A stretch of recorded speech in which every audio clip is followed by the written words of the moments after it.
mimicking ADD. Mine just never stops. We're in Matthew chapter 13, and Jesus is about ready to teach in a parable. Do you know why Jesus taught in parables? Because he didn't want people to understand. Seriously. See, what had happened is he was freely and clearly communicating the word and the will of the Lord to the people. And the leadership got together and said, you're just possessed by a demon. You're up against Beelzebub. You don't know what you're doing. So he switched gears. He stopped teaching publicly in ways that those guys could understand. His disciples came to him and said, we don't get it either. Come here and let me teach you. So he'd teach in parables, and anybody who really wanted to know could come up afterwards and ask him. And those who didn't, why, Pat, toss your pearls in front of swine. And this parable, one of probably his most famous parables, at least in Christian circles, addresses that very issue from a different direction. Now, I was thinking about what Michael said and how he shared the gospel with this guy, but for all that guy's 50 years, it never made sense to him. But this time, apparently it did. I've shared the gospel with people who, well, I've seen every response, and I'm sure you guys have too. I've actually, before I was pastor, I spent a lot of time on the streets passing out gospel tracts trying to talk to people about the Lord. I've had people come up to me, look for me, you can see them coming down the sidewalk, say something like this. I was hoping to run into one of you guys. What do I need to do to be saved? Boom! Just like out of the book of Acts. What must we do to be saved? I tell them, they'd say prayer, they'd give their heart to the Lord, they'd start going to church, born again, right there on the spot. Amazing, beautiful things. I've had other people I share the gospel with, and you can see the interest in their eyes. They go, yeah. And would you like to pray to receive the Lord? They say, yeah, I think I would. And then after a year or two, they kind of fade away. They go away. You don't hear about it anymore. Other people threaten me for attempting to share the gospel, and others actually attacking me for sharing the gospel. Seen it all. So what's the difference between these people? Why do some people respond one way, some people respond another way? That's kind of what this parable is about. Matthew 13. That same day, Jesus left the house and went to the lakeside, where he sat down to teach. The crowd that gathered around him was so large that he got into a boat, sat in it, while the crowd stood on the shore. He used parables to tell them many things. And now he jumps right into one. Once there was a man who went out to sow grain. And as he scattered the seed in the field, you got to understand, these people are probably sitting near a field or in a field. Most of them probably had fields like this. So they knew exactly what he was talking about. Scattered seed in the field. Some of it fell along the path, and the birds came and ate it up. Some of it fell on rocky ground where there was little soil, and the seed soon sprouted because the soil wasn't deep. But when the sun came up, it burned the young plants, and because the roots had not grown deep enough, the plants soon dried up. Some of the seed fell among thorn bushes, which grew up and choked the plants. Some seeds fell in good soil. The plants bore grain. Some had 100 grains, some 60, others 30. And Jesus concluded, listen then, if you have ears. He who has ears to hear, let him hear. So, just imagine the size of your house, your property. That's probably about the size of your typical Israeli farm back in those days. Just enough food for you and your family.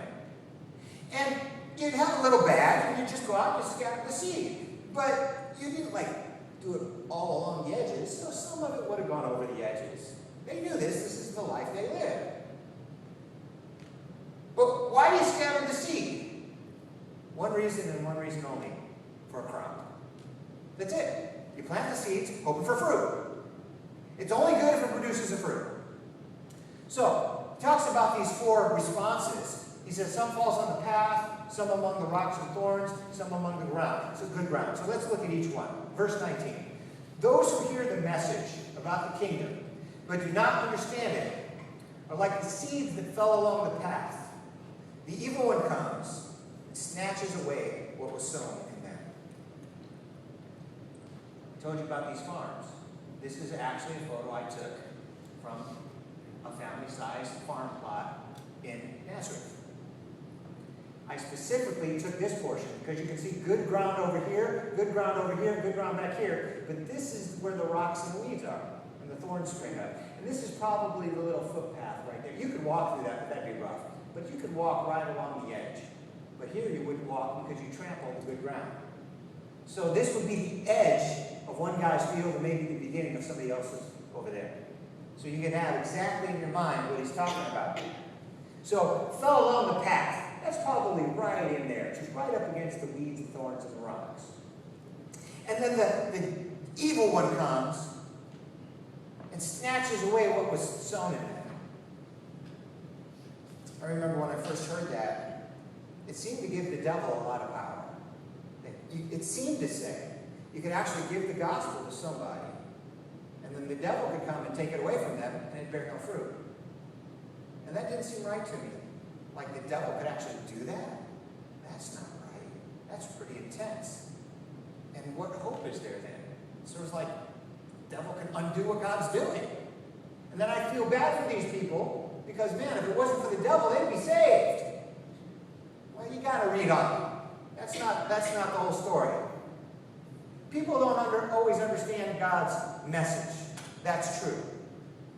But that path, it represents seed falling on deaf ears. But the question is, why are the ears deaf? That's the question. Do they have anything to do with it, or are they just innocent bystanders? Verse 15, listen. Because their minds are dull, and they have stopped up their ears, and they have closed their eyes. Otherwise, their eyes would see, their ears would hear, their minds would understand, and they would turn to me, says God, and I would heal them. So it's not like, oh, somebody comes out with the gospel, it's not their fault that they don't respond, the devil snatches it out of their heart. Jesus said it's falling on deaf ears because of this. They can't see the truth because they're doing this.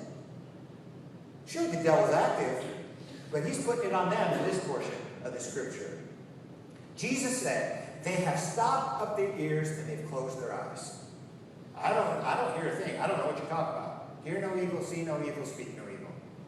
Yeah, well, you don't see a lot when you walk around like this, and you don't hear a lot when you walk around like this. Jesus said that's what they were doing. These people chose to close their eyes to the truth. So, in a sense, you might say, the seed was just sitting there because they had nothing else to do. So the bird came by and grabbed it, the devil. That seed could have been planted, started to grow, and the birds wouldn't have been interested. They just want the seed. You're not going to use the seed, somebody will take it.